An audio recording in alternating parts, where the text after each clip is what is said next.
yung mga sakit sa katawan base sa edad natin. Kung anong dekada ang buhay natin, mapre-predict natin ano yung mga common na sakit sa katawan. Mula teenager, 20s, 30s, 50s, 60s, 70s, ito po ang mararamdamang sakit sa katawan. So, base sa pag-edad yan, pagkasira ng katawan, tsaka yung mga tinatrabaho natin. Okay, umpisa tayo sa teenager. Okay? Pag teenager hanggang mga early 20s dati, walang problema yan, di ba? Dati malakas eh. Pero ngayon, ang teenager, pati early 20s, masakit na ang leeg, di ba? Masakit ang leeg, masakit ang shoulder, medyo nakagayan na yung ulo nila. Bakit? Siyempre, kaka-cellphone. Kaka-cellphone, kaka-computer, kaka-tutok. Dati yung mga bata, di ba? Puro ano lang, takbo-takbo, patintero. Ngayon, puro cellphone. Kaya ang sakit na ng leeg nila. So, napapaaga yung injury sa leeg. So, neck pain and back pain, lagi ko nga sinasabi, itong mga exercises natin. Ito, very important to sa bata. Yan, no? So, itong mga shoulders, sinashrug natin. Yan. Tapos, itong mga two fingers, ito, chin tuck, very important. Diba? Tapos hindi talaga dapat yung nakatutok ka, lalo na yung naka-laptop, nakababang ganyan. Mas maganda talaga computer, mas malayo. Kahit yung cellphone, masyado maliit eh. Kung kaya nyo bumili ng iPad, mas malaki, o laptop, mas malaki, o computer, mas malaki. Tapos yung mga sa umaga, niluluwag talaga yung leeg natin. Okay? Kasi yan ang tinatamaan pag mga bata. Later on, delikado yan ha. Pagdating ng 60s, lumuluwag yung neck natin, lalong lalala. Okay, so mga bata, ingat kayo sa neck pain. Teenager at 20s, ito yung mga exercise na tinuturo ko sa inyo. Tapos yung mga ganito. Pero magagawa nyo lang itong mga ganitong stretch kung maluwag na yung sa leeg. Kung hindi maluwag, pwede kayo magpamassage. Yan, masikip nga leg. Mga 10 seconds. Lahat yan, niluluwag natin yan. So, bawas work. Yan, teens and 20s. Isa pa, edad 20s and 30s. Ano na yan? Headache, migraine. Ang daming may migraine. 'Di ba? Sakit dito sa ulo, sakit dito, sakit dito, sakit dito. Hindi mo alam kung leeg o batok. Bakit? Sobrang stress. Nadidepress, kulang sa tulog, sumasakit ang ulo. Hormonal changes sa babae. Tapos kulang sa pag-inom ng tubig. Maraming migraine, kulang ka lang sa tubig. So, kailangan kompleto ang tubig, 8 to 10 glasses, dapat malinaw ihi. Tapos, itong mga migraine headache, syempre bawas. Tapos, itong mga massage. Masarap to, minamassage dito. Pwede ka pamasahe sa temple area. Dito sa ilalim ng eyebrow. Dito sa ilalim, dinudukot yan. Sarap din yan. Dito sa gitna. Dito. Tapos, dito sa ulo, pag massage, hanapin mo yung parang may laman-laman. Meron yan parang bukol-bukol eh. Pag nakahanap ka ng bukol na masakit, yun ang imamassage mo para lumambot. Meron ka makukuha dyan, depende. Hanggang dito sa occipital, pwede rin yan. Okay? Pwede rin naman dito. So yan ang mga babantayan natin. Teens and 20s. Pagdating ng edad 30 at 40, 30s and 40s, ano na ang sasakit? Huhulaan natin ha. Kayong mga edad 30s and 40s, low back pain na. Likod na ang tatamaan natin. Yan na. Masakit na yung likod. Bakit? Poor posture. Lagi nakaupo. Yung muscle, sumasakit sa likod. Laging nakaupo, kulang sa exercise. Mahina ang mga abdomen, kulang sa lakad, kulang sa stretch, kaya likod ang tinatamaan. Pag lagi nakaupo sa trabaho, humihina ang tiyan, humihina ang likod, sumisikip yung muscle. So, lagi ko ina-advise kung merong nagmamassage sa inyo once a week, tapos stretching, very important, lalo na sa umaga. So, 30s to 40s, back pain ang problema. Pag hindi ito ginamot, pwede lumala. Pwedeng mamanhid yung paa. Pwedeng sumikip yung likod, tumigas, pwedeng mag-spasm yan. Okay, sa pagbubuhat na mabibigat. So 30s to 40s, back pain ang kalaban. Okay? Usually low back pain. At isa pang problema ng 30s to 40s, kung magkakaroon kayo ng arthritis sa edad 30 to 40, medyo maaga to. Okay? Medyo maaga tong arthritis. Kung 30s pa lang kayo, 30 lang, masakit na ang kamay, masakit na tuhod, medyo early to, ipapacheck natin. Baka may ibang problema.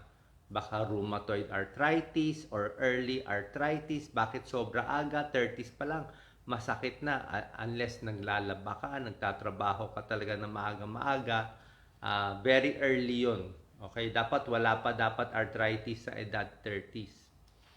Pagdating ng edad 40 hanggang 50s, ayan na. 40s, 40 to 49, 50 pataas, yan na ang carpal tunnel, di ba? Sa kakagamit ng kamay, pag edad 40s, ayan na, kakalaba, kakamotor, kakatulog na kakaipit, kaka-overweight, kakakain ng maalat, namamaga dito sa kamay, namamanhid na yan. Okay? 40s to 50s yan, arthritis sa kamay. Okay, anong gagawin? 'Di ba? Siyempre, itong mga exercises natin, 'di ba? Itong mga tinuturo ko sa inyo every day, tapos minamassage ito lagi. Minamassage dito sa harap, niluluwag yan dito. So, dapat pag natutulog, steady lang yan. Hindi dapat iniipit. Okay? Ingat sa buhat, 'di ba? Hindi ma-injure ang kamay natin. Tsaka magpapapayat. Carpal tunnel, marami akong videos. 40s to 50s, ayan na, tuhod.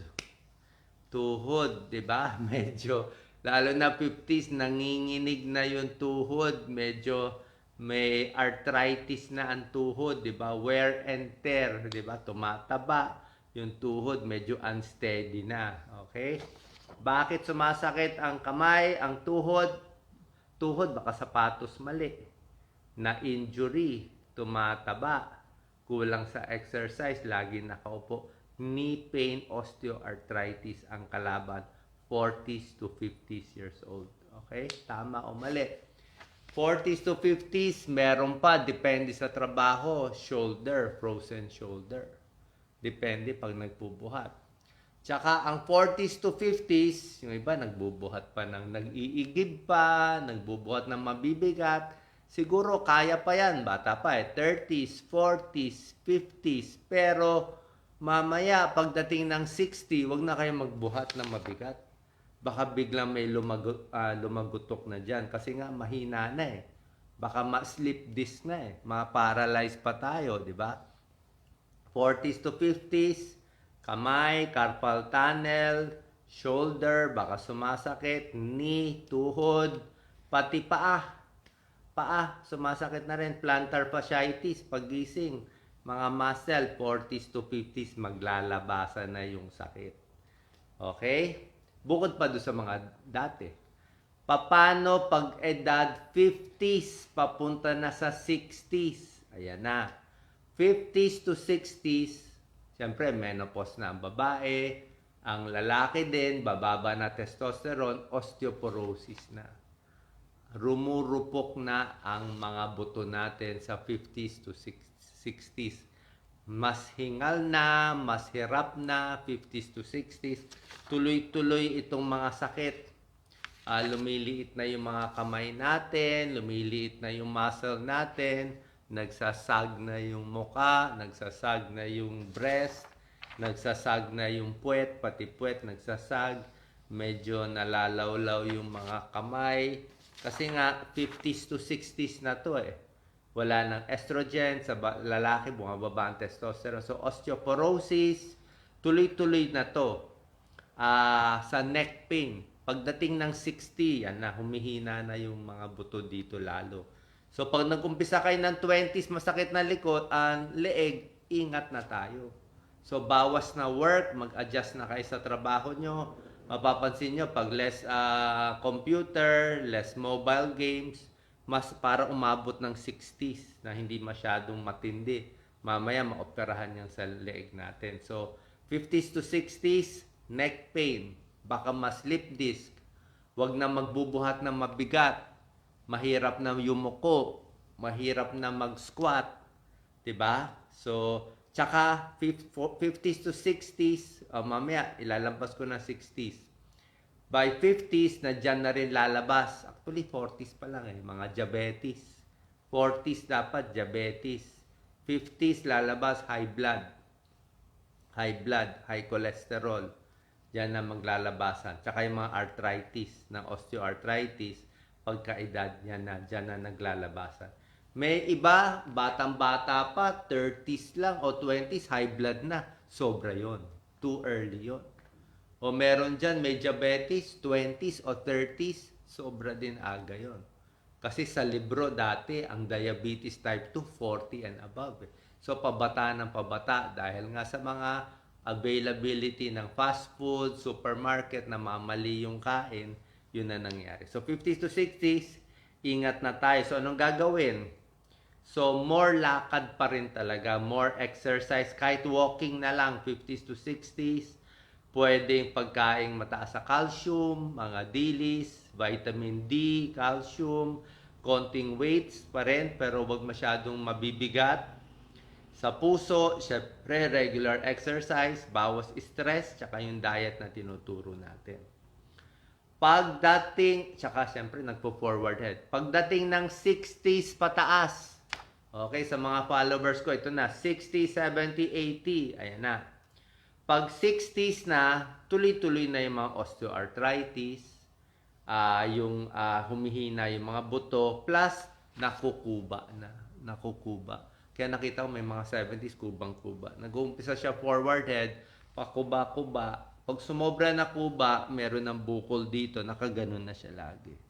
Okay? Pakuba ng pakuba. Kasi nga humihina yung mga buto. Nagiging marupok. So, ganun nangyayari. Tapos, bukod sa osteoarthritis, nakukuba, lumiliit ang muscle, sarcopenia. Sabi ko nga, di ba, kailangan may gatas, tsaka more healthy foods para hindi nga manghina yung muscle, more exercise. Pagdating ng 60s kasi, ganito po. Pag kayo bata, edad 20, nag-exercise tayo para lumaki ang muscle. Tama? Pag edad 30, to up to 40, nag-exercise ka para lumaki ang muscle. Pero pag edad 60s o 50 to 60, 70, hindi ka na nag-exercise para maging Arnold Schwarzenegger. Nag-exercise ka na lang para ma-maintain yung lakas mo. Kung ano yung muscle mo, ma-maintain lang siya kasi pabagsak siya na pabagsak. Happy ka na ma-maintain lang. Yun ang habol natin. Kasi pag hindi ka nag-exercise, pahina ng pahina. 60s and beyond, balance. Sira na ang balanse. So, dapat rubber shoes na talaga. Rubber shoes na, wag na magbubuhat na mabibigat, ingat na sa pagyuko, mas maingat na ngayon, hindi na pwede mga gayang-gayang twist-twist na may nahulog dito, pupulutin ng malayo, hindi na po pwede yung ganon. Ingat na, dapat ikot ka ng ganyan.